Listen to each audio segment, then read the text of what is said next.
Hi, Big Dreamers. It's episode 9, and today we have TEDx speaker and award-winning filmmaker Pina Rosa on the show. You ready? It's time to dream big.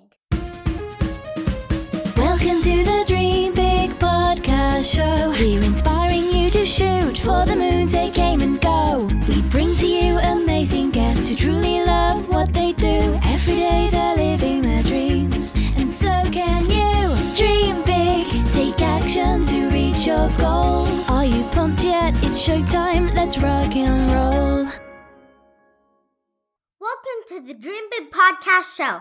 I'm your host, Eva Cartman. And I'm your co-host and Eva's mom, Olga Cartman. And today we have a very special guest for you, Pina Rosa.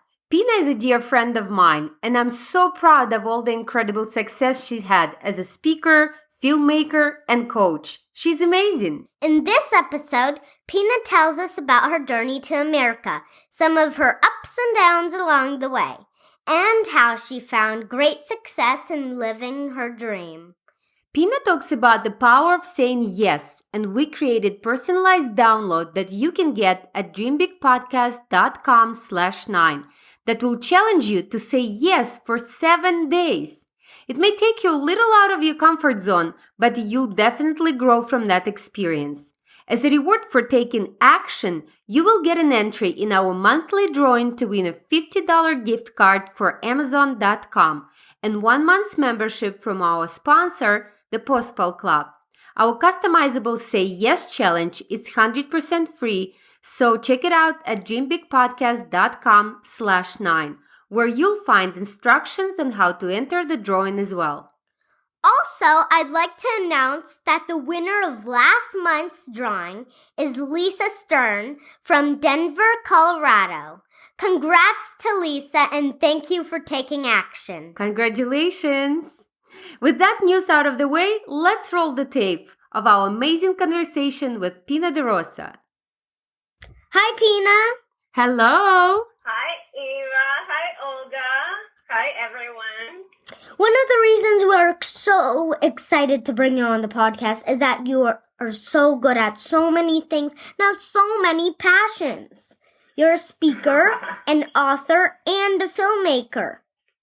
Yeah, we love everything you do, Pina. And we were wondering, when you meet someone at the party and they ask you, what do you do? How do you usually respond? I usually say that I am a speaker, and depending if they ask me what I speak about, I'll tell them. But I also then let them know that I'm very passionate about people's health and that I am an accidental filmmaker because my passion project is a documentary right now. That's an amazing passion project, and we are familiar with that. And we will be talking a lot about it today because I am very excited to ask you all these questions. But before we go into that project, Eva wanted to find out more on a personal note. You were born in Italy, right? I was born in southern Italy, yes, long time ago. Then you moved to the U.S.? Uh-huh. And I know you speak 5 languages, and that's probably that Italian and English are 2. What are the other 3?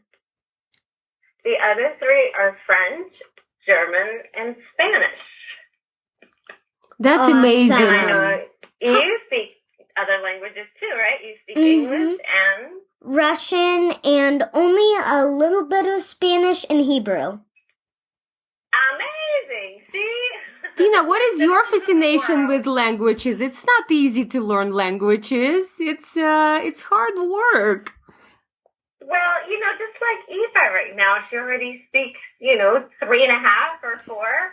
My little niece, she's 4 years old. She speaks 4. I think when you grow up with multilingual parents, and certainly for me, when you grow up in a multilingual country, it becomes much easier. It's just part of growing up. And then as an adult, we realize, wow, how lucky we are because we grew up speaking all those languages, which as a child, you're learning new things every day anyway. You're learning the difference between a chair and a couch and a sofa and a love seat. There's all these words for something where we sit in.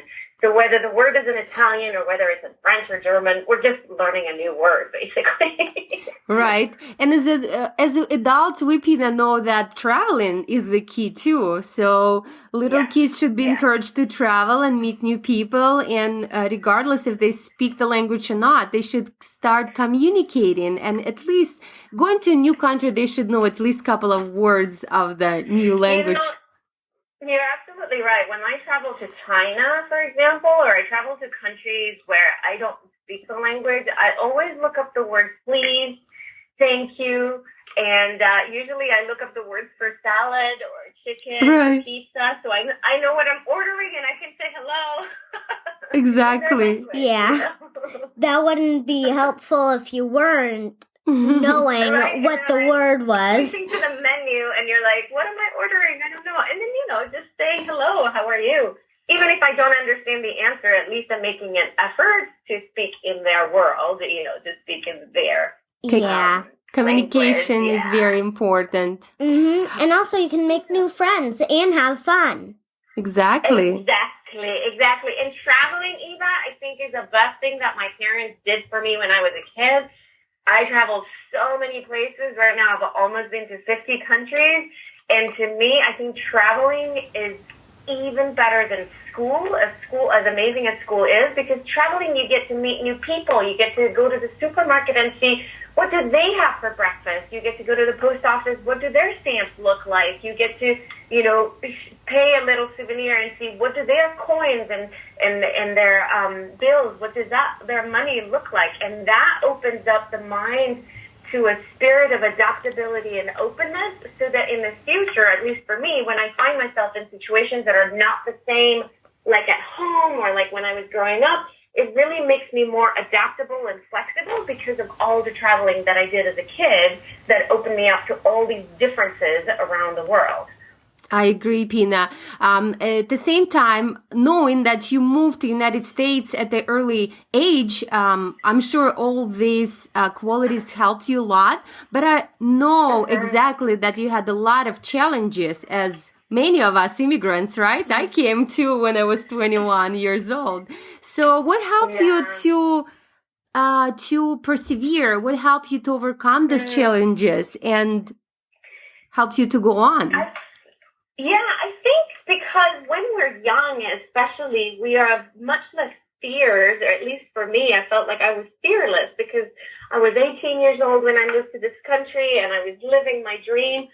In truth, I was 10 years old in Italy when I heard a voice. Maybe it was an inner voice or it was a wise voice. I don't know, a silly voice, but a voice that said to me, go to Los Angeles. And at 10 years old, in Italy, I didn't even know where Los Angeles was, in a movie somewhere on a map. So I have to look it up. And then where I realized where it was, and I finally, at 18, came to America, and now I've lived in Los Angeles for over 25 years, I absolutely love it. And I remember the challenging times was because this was my dream as a child. And so when you're driven by a dream, when your vision pulls you forward, even the challenging days is like, it's okay, I'm still on path for living my dream. And the challenges are part of it. They're not necessarily pleasant. They can be really annoying too. Exactly. But at least keep mind of the big picture of that dream, of that passion. Since I was a little girl that I wanted to do this. And now I get to live it. So you would say that was your big dream? To come to America and to tell stories that make people laugh, that make people think, and that make people cry maybe, that make people take inspired action. That's why I'm a speaker. Well, we're so happy you did, because your TEDx talk, how many views did it get, Pina?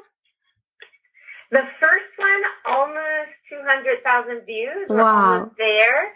And I'll tell you a little secret. We're just announcing that there's going to be a second TEDx talk that will be filmed in August. And so people will be able to see it at some point during the fall, which will be on Sniffing Out Cancer.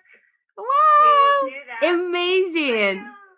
Well, we'll make sure to link we'll make sure to link everything in our show notes, so our dear listeners can go and check that out. And please tell us a little bit more about your passion projects, Sniffing Out Cancer. We mentioned earlier. Give a teaser. Sniffing Out Cancer is a documentary. You can check out sniffingoutcancer.com that Adriana Lacorte, who has now become a really sweet, wonderful, close friend, about 3.5 years ago, she created this project because she found in the news a story that said dogs can detect cancer earlier and with greater accuracy than any current medical testing. And she was really curious about that. And she was actually the filmmaker, the cinematographer for the TED Talk that I did, the first one around Thanksgiving of 2012. So she reached out to me after asking, hey, could you tell your friends about this? This is really an amazing story. I want to make it into a documentary. I think there's a really good story about it. And she didn't know then that I had just lost my best friend to cancer, which can be a deadly illness if it's not caught early enough. And my best friend was young. She was joyful. She was healthy. She was a dancer. She was newly married. So to lose someone like that so young, it was really heartbreaking, especially because through Adriana's story that she brought up to me, I thought, well, maybe she could have been saved. If the dogs can detect cancer earlier, there's 4 stages of cancer, 1, 2, 3, and 4. And if they can detect it at stage 0, before it's actually even developed, then a lot of people's lives could be saved. And there are studies that are published in medical journals. So this is not something that Adriana and I created in any way as the science behind it. We are just the ones who thought, let's get together and bring as much light and as much attention to these amazing dog trainers, scientists, and dogs themselves that are creating a way to detect an illness that when found early doesn't need to be a deadly illness, and hopefully, at least in my personal passion, save other people from losing their best friend to cancer because they found out it was, a little too late. Like in her case, it was stage 4, which is the last possible stage, and it's usually you say a prayer, and then she died. So it's a really, really good, check out, if you want to see which dogs, which cancers, how did they do it, and how are they trained, and how did they communicate it back. There's a little teaser. The film is not out yet, but there's a little teaser on sniffingoutcancer.com that Adriana has been amazingly well put together. And if you want to find out more, let us know, and we'll keep you posted online. The documentary should be coming out. Yeah, and this is just one of the examples, Pina, how we can turn sadness into something that brings joy to people, that brings, no one likes to lose their loved ones, but when we turn this into something that helps millions and millions other people, that's amazing. Yeah. And me and Eva, we watched. Millions. Yeah, me and Eva, we. Millions. Go ahead. Yes. Well, because some people may not know what cancer is, so it actually 1 in 2 men and 1 in 3 women are affected by cancer in their lifetime. The reason Adriana started this because she lost a lot of her friends' parents, like back to back, 2 or 3 people all suddenly. And it's not something that, maybe old people get, like anybody, 1 in 2 men and 1 in 3 women. So if you look around, the number of lives that can be saved is really massive. So you were saying? I was just as we're talking, our dog came over. She wants to be a part of this conversation. Annie came over. So me and Eva, we were looking at the videos of Sniffing Out Cancer, a little teaser, and we noticed little facts. And Eva was curious to ask you something about dogs in particular, because it's amazing how that's how much science behind this, right? Yes. They're published in medical journals, and if you go on our website, and I'm happy to hear your question, Eva, but if you go on our website, under the tab where it says facts, each cancer that has been currently studied and published with medical journals, you click on it, since your parents want to know the science behind it, the actual study is linked. So for all the people who are like super smart, big brainy people that want the numbers and the statistics, they're all linked on our website from the actual medical journals and the published studies. Yeah. So I actually read that there are 83 million dogs in the United States, but only 50 of them have been trained to detect cancer, right? Less than 50, absolutely, yes, unfortunately. But the good news is that there is a training center. There are several ones, but there is one near us in California at UC Davis that's doing research. And starting in October of 2016, not only they're already been training dogs, but starting in October of 2016, they will start training trainers as well, because we need more trainers and more dogs. And so as they train more trainers, then they will be able to train more dogs, and then they'll be able to detect more people and save more lives in that way. So it's already unfolding. We wish it could go faster so we could lose less people, but it's in progress. It's getting there. Really exciting time. Yes. You know, the first time that this was in 1989, so it's been around a long time. Pina, so can any dog detect cancer? Well, any dog can be trained to detect cancers that would be similar to the canine unit. So those dogs that you see in the FBI with the police or with the airport, the kind of dogs mainly that are happy to please and can keep their focus. Those are the two main focuses. Someone that is not only happy to please, but can keep the focus. So usually the breeds that currently have been trained are the Australian Shepherds, the Rhodesian Ridgebacks, the German Shepherds, the Goldens. There's a variety of dogs that are happy to please and can keep the focus so they can communicate it back to the trainer. Can Annie also be trained?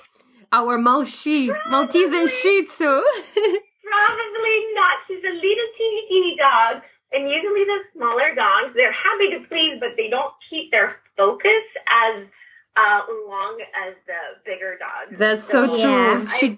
She just got into the room and ran away. Yeah, exactly. You know, they keep their focus all over the place. Plus, you know, actually, Eva, if she was trained, let's assume that she was a breed that could be trained, then she would actually need to live with the trainer, because those dogs are considered medical detection dogs, so they don't stay with families. They stay with the medical detection team with the trainers, because just like the canine unit type of police dogs stay with their handlers, these are dogs that wouldn't be necessarily in public with you and a family, but they would be with the actual handlers and the trainers. They're on the job. They're on the secret mission. And the cool thing is Annie already has a great life, and these trainers, they work often with dogs that have been in shelters, so they save them from being, you know, in a kill shelter and being euthanized, so they save them, and then the dogs save us. It's a win-win for everyone. I also love the challenge that you and Wellington has started. It's called Hug-a-Pup, right? Yes, actually, Adriana came up with the name Huggabug Challenge.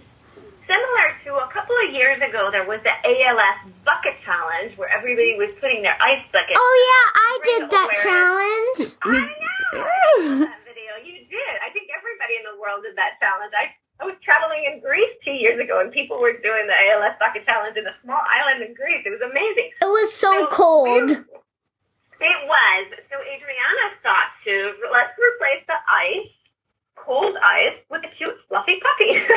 It'll be a little bit more pleasant. So it's called the SOC Huggabug Challenge. SOC stands for Sniffing Out Cancer, Huggabug Challenge. And people, when they go on sniffingOutCancer.com, they can find out. But basically, you hug a pup.